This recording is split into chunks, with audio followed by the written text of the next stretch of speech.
Честит 3 март, национален празник на Република България. Честита 138 годишнината от освобождението. Кулминация на 5-вековна борба на силата и волята на българския народ за освобождение. Днес трябва да благодариме на руските освободители и да не забравяме саможертвата им. В историята има дати и дати. Дати събития и дати водораздел, прелом, раждане, ново начало. Дати съдбовни за народ и за държава. Това е 3 март. Българския Велик ден. Началото на нов път, на ново бъдеще, на нови възможности. Днес всеки от нас трябва да си направи равносметка какво прави и какви отговорности има.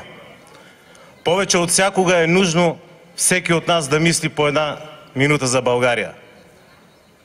За нашия край,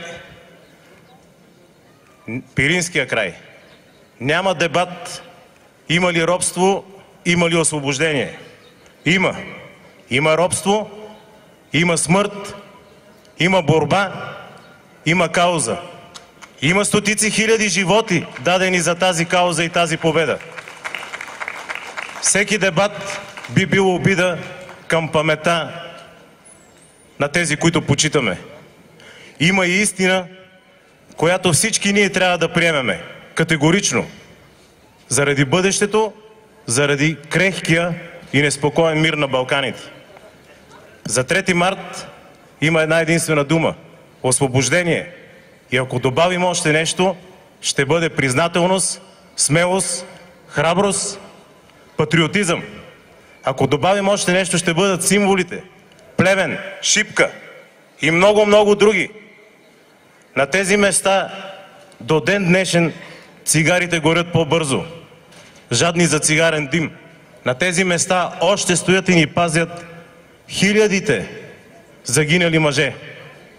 Не трябва да го забравяме, трябва да го помним. Длъжни сме на тях, длъжни сме и на тях, тези след нас. Честит празник, вечна памет на героите, Бог да пази България!